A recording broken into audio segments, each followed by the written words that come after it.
قبل الماتش بشويه مرتضى منصور كان بيتكلم في اذاعه الشباب والرياضه وبيقول: انا لو كنت مكان سواق اتوبيس نادي الزمالك كنت دهست شويه البلطجيه دول. كلنا عارفين العداء الطبيعي بين وزاره الداخليه وجماهير الالتراس باعتبارهم جزء مهم من ثوره 25 يناير، وطبعا عارفين ان مرتضى منصور على طول بيهاجم ثوره 25 يناير وكل اللي شاركوا فيها، يعني عداء برضه ما بين مرتضى منصور وجماهير الالتراس وخصوصا الوايت نايتس جماهير نادي الزمالك، يعني معادله من 3 اطراف: وزارة الداخلية ومرتضى منصور ضد جماهير الالتراس. ومع زيادة المشاكل ما بين الداخلية والالتراس تم منع حضور الجماهير نهائيا لمباريات الدوري العام، خصوصا بعد مذبحة بورسعيد اللي كان متورط فيها قوات الشرطة. ولان زي ما قلنا مرتضى منصور في صف وزارة الداخلية، فكان طبيعي انه يطلع ينفي اي اتهام للشرطة ويحمل المسؤولية للجماهير اللي ماتت.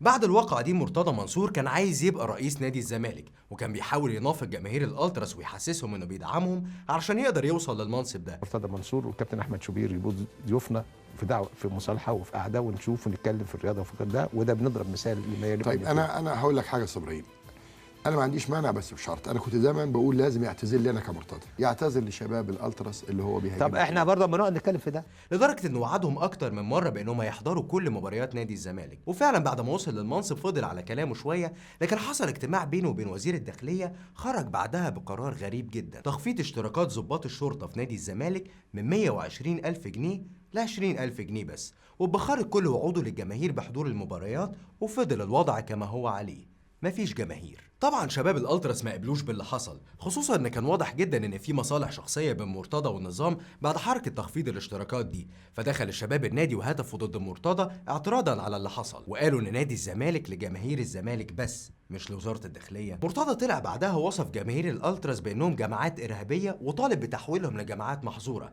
وعشان يدعم كلامه طلع بعدها بيومين وقال ان في جماهير اعتدت عليه بطلقات الخرطوش. ايه عشان مصر تشوف البلطجيه ولاد الكلب؟ اتفضل تمثيليه، وريني رجلك، وري مصر كلها البلطجيه. انا بس ثانيه اتفضل. ومن هنا بدأ الصراع بين مرتضى والالتراس، هو يطلع يشتمهم وهم ينزلوا بيانات ضده. فضل الوضع ما بينهم كده لحد ما مرتضى عمل اجتماع في لجنة الأندية وأصدر قرار باعتبار حركات الالتراس جماعات إرهابية محظورة. هي مجموعة إرهابية مسلحة، منع التعامل معها، تطبيق المادة 86 على أفرادها وقياداتها اللي يعاقب بالإعدام أو السجن المؤبد أو السجن المشدد على قيادات أو من ينتمي إلى هذه الجماعة الإرهابية المسلحة. القرار ده وافقت عليه كل الأندية المصرية إلا رئيس نادي وادي دجلة ورئيس النادي الأهلي اللي انسحب من لجنة الأندية اعتراضا على القرار ده. طبعا مرتضى منصور استخدم نفس الأسلوب الرخيص اللي بيستخدمه للهجوم على أي حد بيعارضه، لدرجة إنه قال على ماجد سامي رئيس نادي وادي دجلة إنه متهم في غسيل أموال، وقال على رئيس النادي الأهلي محمود طاهر إنه بيدعم الالتراس ضد مرتضى منصور. اتعمل اجتماع ما بين مرتضى وطاهر ووزير الداخلية بخصوص رجوع الجماهير مرة تانية للمدرجات، لكن مرتضى فضل مصمم على إن الالتراس دول مجموعة من الإرهابيين، وطاهر كان شايف إنهم مجرد شباب بيحب الكورة. فحصل شد ما بينهم أدى إلى إن وزير الداخلية انسحب من الاجتماع. مرتضى فضل يهدد إنه هيقضي على الالتراس نهائيا بدون أي رد فعل من الجمهور لحد قبل ماتش الأهلي والزمالك، واللي كان واضح إن مرتضى بدأ ساعتها يجهز لمذبحة الدفاع الجوي. مرتضى سمح للجماهير بحضور التدريبات وتشجيع الفريق، وراح هو وعمر جابر حياهم لما طلبوا الإفراج عن المعتقلين، وعدى ماتش الأهلي، وعدت الأيام لحد يوم ماتش الزمالك وإنبي يوم المذبحة. قبل المباراة بأيام مرتضى منصور أعلن على موقع رسمي نادي الزمالك بأن الدخول هيكون مجانا للجماهير كنوع من رد الجميل. مرتضى منصور هو اللي أعلن أن الجماهير هتخش ببلاش، والدخول هيكون عن طريق الدعوات المجانية. واللي حصل أن مرتضى وزع كل الدعوات المجانية على حبايبه بس، مفيش فرد من الالتراس خد دعوة مجانية لحضور الماتش.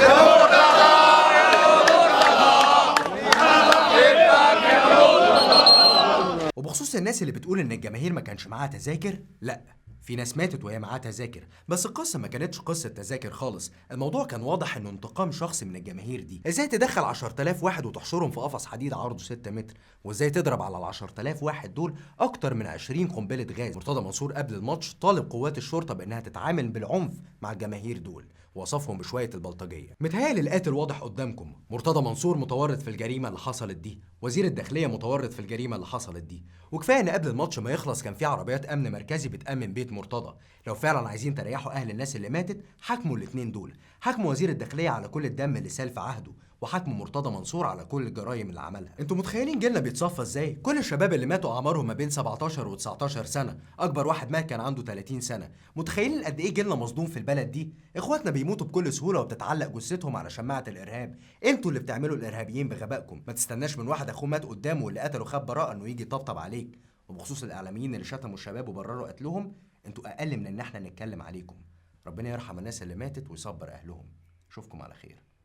حاطين سلك شايب، السلك وقع علينا والناس بتموت، الناس كلها بتموت، فالداخلية فاضية كلنا بنشيل السلك علينا. وعرفت مين اللي اتظلم بالورقة